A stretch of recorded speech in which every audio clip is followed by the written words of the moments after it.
Hello everyone, it's शवन केवाल and welcome back to my channel. आज का हम शुरू करते हैं अपना लेक्चर नंबर 2। तो हमारा लास्ट लेक्चर में हमने फॉरेस्ट एंड वाइल्ड लाइफ का कवर कर लिया था। इस लेक्चर में हम लोग एक नया टॉपिक स्टार्ट करेंगे और इसे फटाक से खत्म कर देंगे, दैट इज वाटर। वाटर तो पता ही है हमें, पानी क्या होता है भाई। सिंपल से मतलब पानी मतलब जल।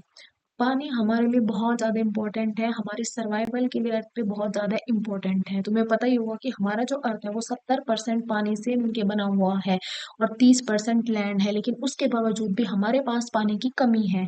ऐसा क्यों? ऐसा इसीलिए है क्योंकि जो वो 70% पानी है ना, 70% पानी में से ऑलमोस्ट ये 70% जो पानी है ये हमारा सॉल्ट वाटर है, सॉल्टी वाटर होता है, समुद्र का पानी है, खारा पानी है।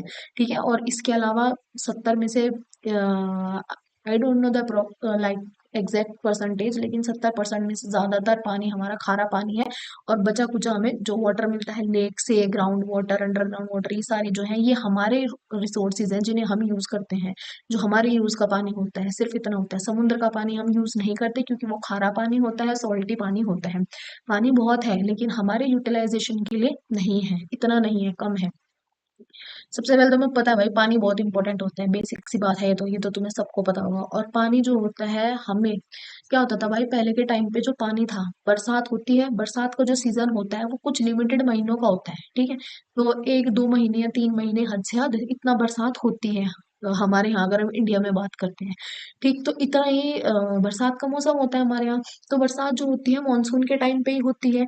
तो पहले क्या होता था, अब पहले ऐसे तो पानी नहीं प्रेजेंट होता था कि भाई ये अंडरग्राउंड मोटर वाला सिस्टम होता था कि मोटर से पानी भर लिया टैंकों में और ठीक है उसको यूज कर लिया। ठीक है, कभी भी पानी भर लो, बरसात बरसात कुछ टेंशन नहीं, पहले ऐसा कोई सिस्टम नहीं होता था। तो पहले क्या होता था, जैसे ही बरसात का सीजन आता था तो बरसात के सीजन में क्या करते थे, जो लोग होते थे गांव में, जो लोग होते थे वो क्या करते थे, पानी को इकट्ठा करना शुरू कर देते थे, स्टोर कर लेते थे उस पानी को, और पानी को स्टोर करके रख लेते थे अपने पास। ठीक है, अंडरग्राउंड टैंक बनाते थे, जो भी सिस्टम होता था उसे, और फिर पूरे साल भर उस पानी का इस्तेमाल करते थे अपनी जरूरतों को पूरा करने के लिए और अपनी खेती बाड़ी में इन सब चीजों में इस्तेमाल करते थे पहले के टाइम पे। ठीक है, ऐसा होता था। अब हमें पता है कि जितने जिस रेट से पोल्यूशन बढ़ रहा है और जितनी ज्यादा पता है तुम्हें, तो पोल्यूशन बढ़ रहा है, हम डिफोरेस्टेशन हो रही है, ये सब चीजें जितनी भी हो रही है, पेड़ वेड़ काटे जा रहे हैं, उस वजह से क्या हो रहा है, जो हमारी हर साल बरसात जो है वो कम होती जा रही है, रेनफॉल कम होती जा रही है। मतलब जहाँ बरसात 2 2 3 3 महीने होती थी वहां 1 1.5 महीना मुश्किल से होती है, और वो भी रोज तो होती नहीं है, खैर पता हफ्ते में एक बार या कुछ इस तरीके से इतना ही मानसून होता है हमारा। ये सब किसकी वजह से हो रहा है, ये सब उन कंडीशंस की वजह से जो हम लोगों ने क्रिएट कर दी है अर्थ पे।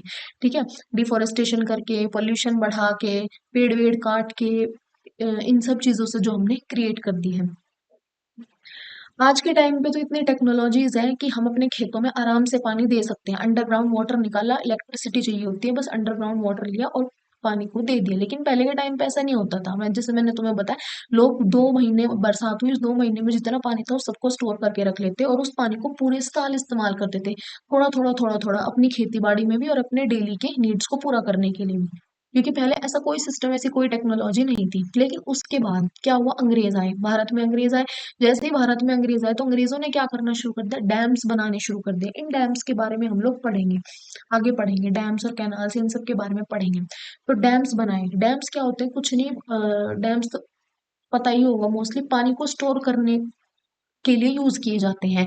ठीक है, इनमें पानी, जैसे बारिश का पानी आता है वो सब इनमें स्टोर हो जाता है, और उसके बाद इनसे डैम से आगे बताऊंगी मैं, छोटी छोटी नदियां ऐसे जुड़ी होती है, कैनाल्स जिनको हम बोलते हैं।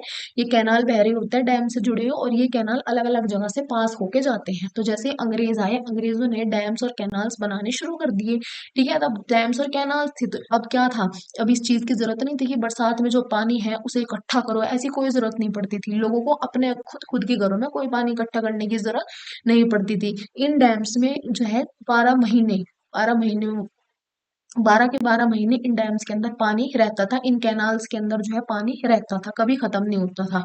ठीक, तो अंग्रेजों ने ये बना दी तो लोगों को भी पानी स्टोर करने की जरूरत नहीं पड़ती थी, क्योंकि पता था भाई 12 महीने रोज पानी मिल रहा है, तो क्या टेंशन, क्यों स्टोर करना। अब क्या है, एक ट्रेडिशनल मेथड है, हिमाचल में कुल्स कुल्स होते थे पहले के टाइम पे पानी को स्टोर करने के लिए। ये क्या होती थी, सिंपल सी बात है, मैं अगर मैं तुम्हें सिंपल तरीके से समझाऊं, तो ये है हमारा नेचुरल वाटर का सोर्स। मान लो यहाँ से हमारा नेचुरल, ये देखो ये हमारा नेचुरल सोर्स ऑफ वाटर है। ठीक, यहाँ से पानी हमारा आ रहा है। अब यहाँ से जो पानी आएगा ना वो छोटी छोटी अलग अलग नदियों में ऐसे ऐसे बट जाएगा। ये नदी किसी गांव में जा रही है, ये नदी किसी गांव में जा रही है, यहाँ से फिर एक और धारा बहेगी, वो किसी और जगह पे जाएगी। ऐसे जो है पानी अलग अलग जगहों पे बट जाता था। अब पहाड़ी इलाकों में क्या होता है भाई, ये पहाड़ है, ये पहाड़ है हमारा, यहाँ से पानी बहेगा तो पानी तो नीचे की तरफ ही जाएगा ना, ऊपर की तरफ तो जाने से रहा।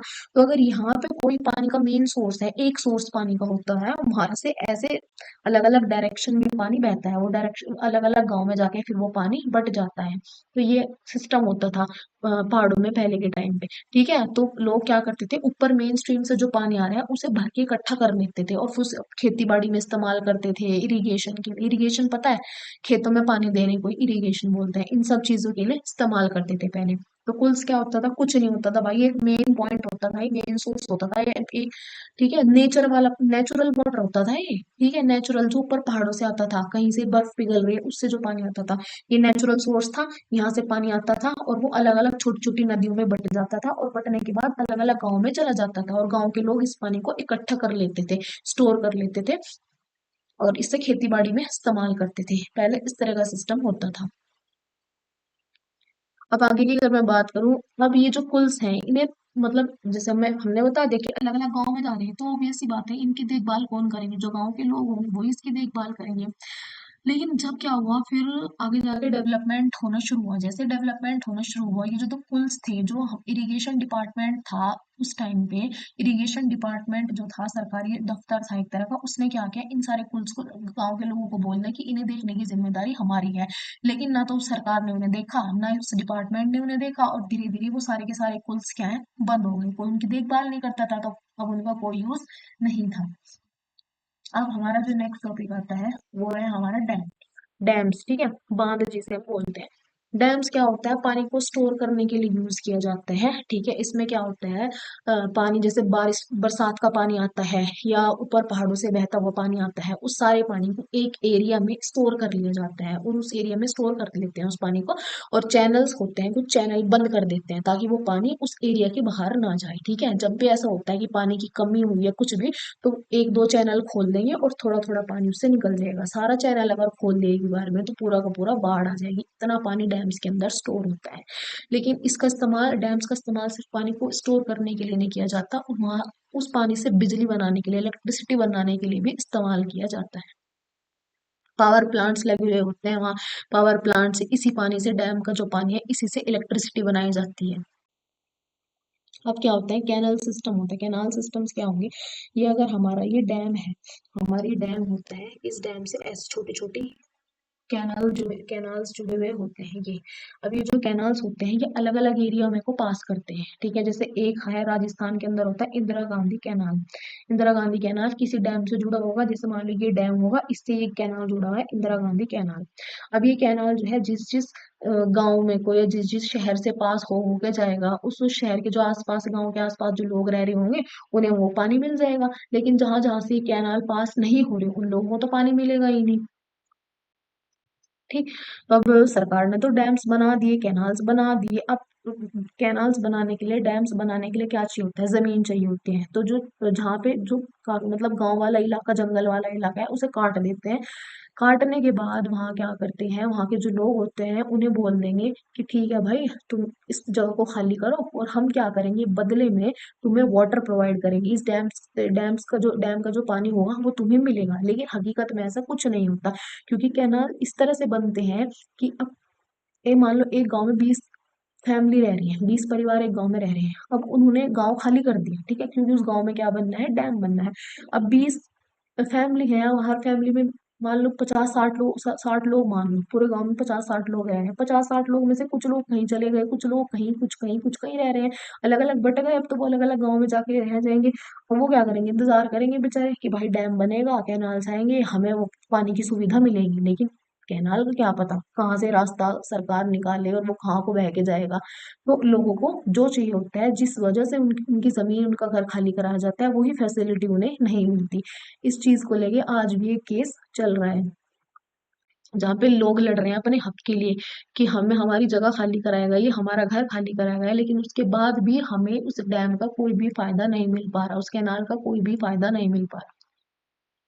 तो डैम की डिसएडवांटेज होती है, सबसे पहले तो लोगों को हटा दिया जाता है, उनके घर छीन लिए जाते हैं, और इस बात की भी कोई गारंटी नहीं होती कि उन्हें पानी मिलेगा या नहीं मिलेगा, उन्हें उस चीज का फायदा होगा कि नहीं होगा। पहली डिसएडवांटेज तो इसकी होती है। दूसरी क्या होती है, जंगल कटते हैं, पेड़ कटते हैं। तीसरी क्या होती है, करोड़ों रुपए लगते हैं बनने में, बहुत। और इतना बेनिफिट, इतना फायदा नहीं होता जितने पैसा लग जाता है। तीन प्रॉब्लम्स होती हैं, सबसे पहले लोगों को उनकी जगह खाली करनी पड़ती है। दूसरा क्या होगा, बहुत कीमत काफी लगती है डैम को बनाने की, काफी महंगा होता है, कॉस्ट बहुत होती है। और तीसरी क्या होती है हमारी की डिफोरेस्टेशन, पेड़ वेड़ कटते हैं और बायोडाइवर्सिटी का नुकसान होता है। अब 1970 में जो मैंने तुम्हें बताया, एक डैम डैम कौन सा है, तवा डैम, ये 1970 में बना था। और लोगों को बोला गया था कि तुम अपनी जगह खाली करो। लोगों ने अपनी जगह खाली कर दी इस उम्मीद में कि उन्हें इस डैम का फायदा होगा, लेकिन आज तक ये केस चल रहा है। ये लोग आज तक लड़ रहे हैं कि हम हमारी जमीन हमसे ले ली गई, लेकिन हमें उस चीज का कोई फायदा नहीं मिल रहा, जैसे सरकार ने वादा किया था ऐसा हमें कुछ फायदा नहीं मिल रहा। लोग आज तक केस लड़ रहे हैं इस चीज के लिए। 1970 में बना था वो, ये देख लो। ठीक, ये होता है हमारे डैम्स। फिर वाटर हार्वेस्टिंग की अगर मैं बात करूँ, वाटर हार्वेस्टिंग क्या है, एक तरीका होता है जिसमें हम बरसात के पानी का इस्तेमाल करते हैं और उसे इकट्ठा करके और साल भर उसे इस्तेमाल करते हैं।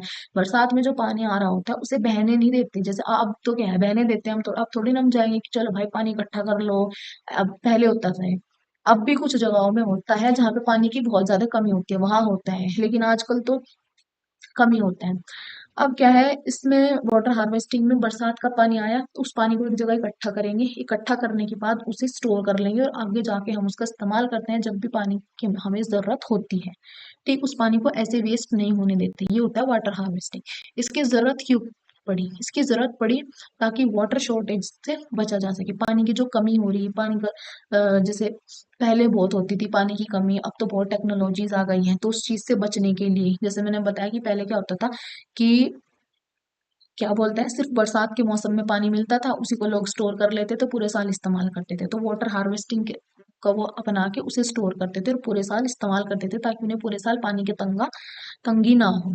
दूसरा क्या है, फ्लडिंग को रोकने के लिए, बाढ़ को रोकने के लिए। अगर हद से ज्यादा बारिश हो गई और सारा पानी हमने ऐसे ही बहने दिया तो कोई भी गांव, छोटा मोटा गांव डूब सकता है।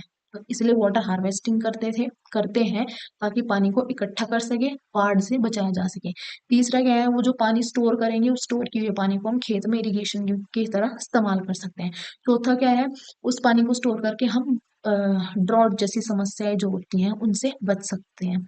फिर पांचवा पॉइंट क्या है कि इससे हम ग्राउंड वाटर को रिचार्ज कर सकते हैं। ग्राउंड वाटर को रिचार्ज करने का मतलब होता है कि आज के टाइम पे क्या है, हम जो पानी ले रहे हैं, हमारे सबके घर में मोटर होते हैं, मोटर से हम क्या करते हैं, अंडरग्राउंड वाटर को लेते हैं और अगेंस्ट द ग्रेविटी अपने टैंक को भर लेते हैं। पानी का जो घर में टैंक होता है उसे हम लोग भर लेते हैं।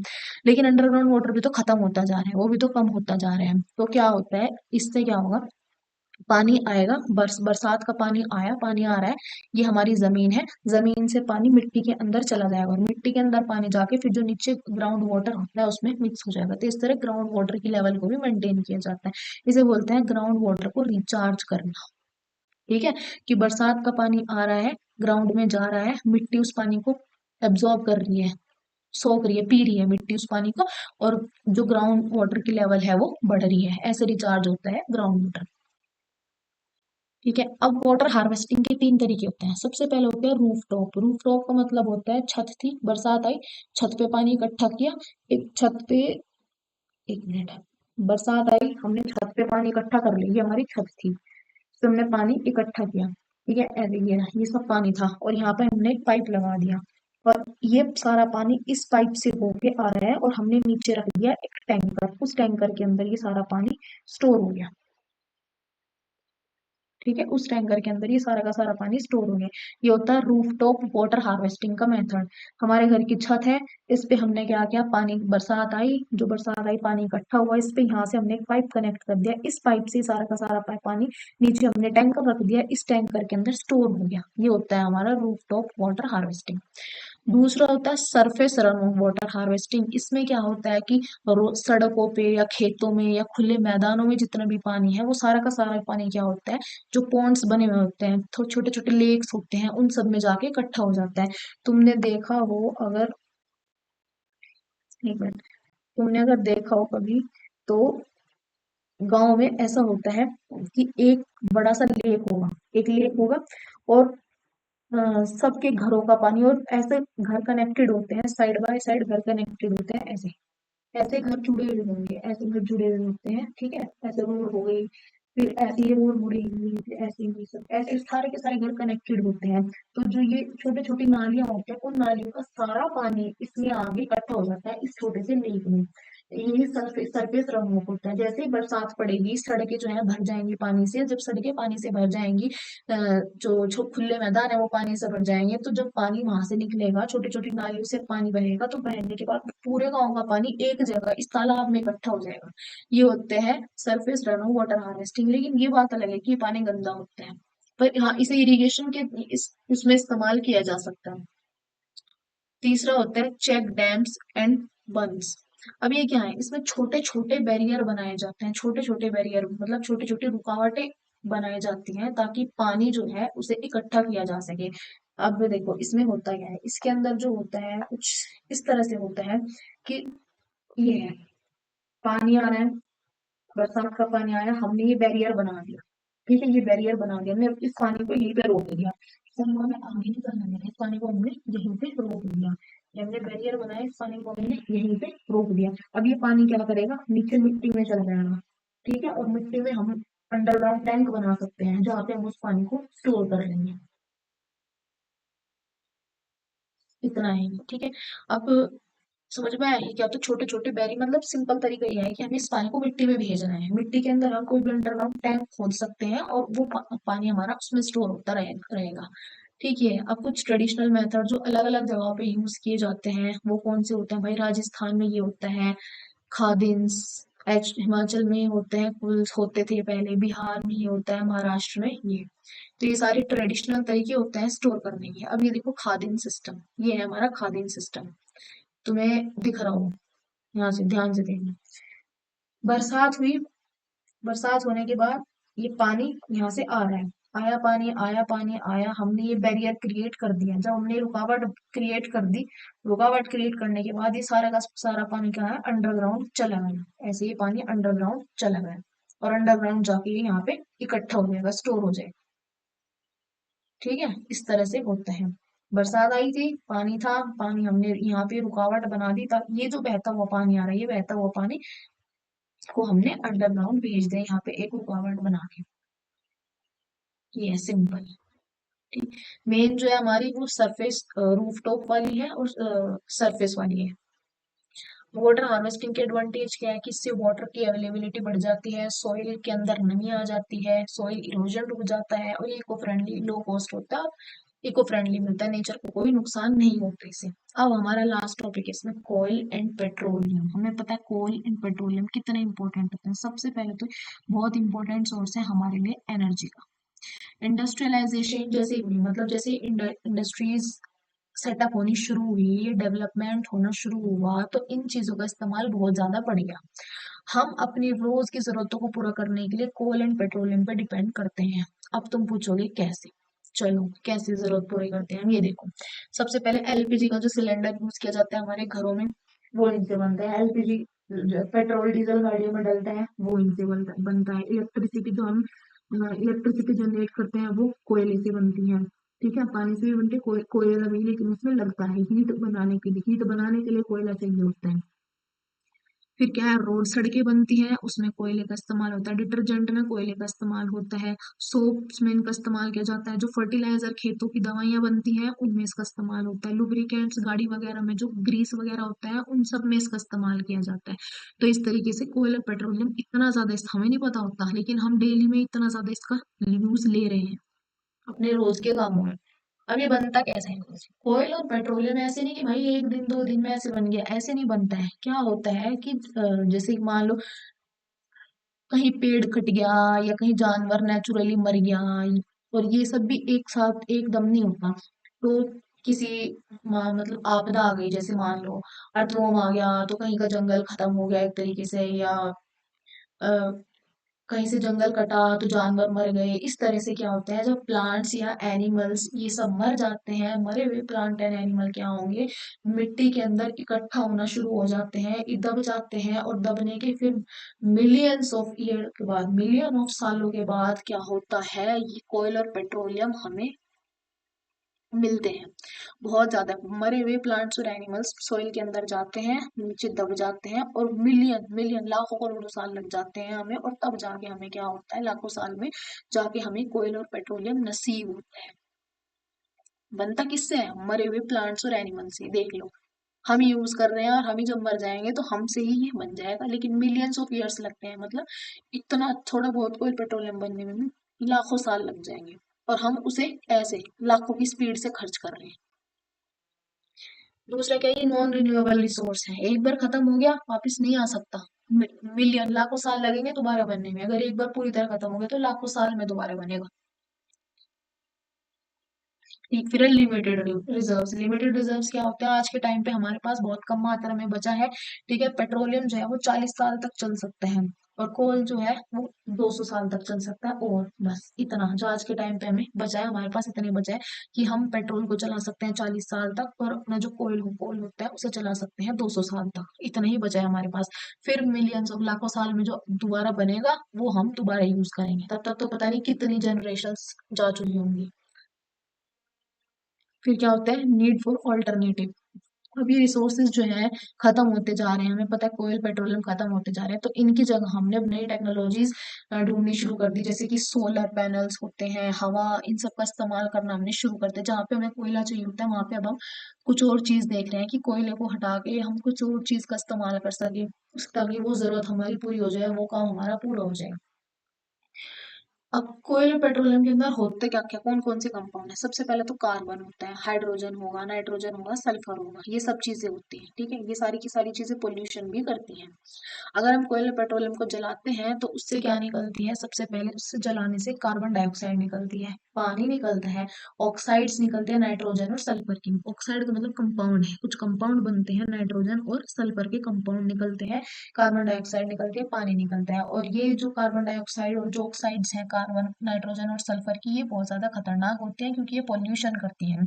अगर हमने क्या करा, कोयले को जलाया, लेकिन कोयले को हमें अच्छी खासी ऑक्सीजन में जलाना चाहिए, अगर हमने ठीक ठाक अच्छी खासी ऑक्सीजन में कोयले को जलाया तो हमें CO2 मिलेगी, जो इतनी खतरनाक नहीं होगी। लेकिन अगर हमने ऑक्सीजन को बहुत, अगर हमने कोयले को बहुत कम ऑक्सीजन में जलाया, हमें कार्बन मोनोऑक्साइड मिलेगी। कार्बन मोनोऑक्साइड बहुत खतरनाक गैस होती है, इससे इंसान मर भी सकता है।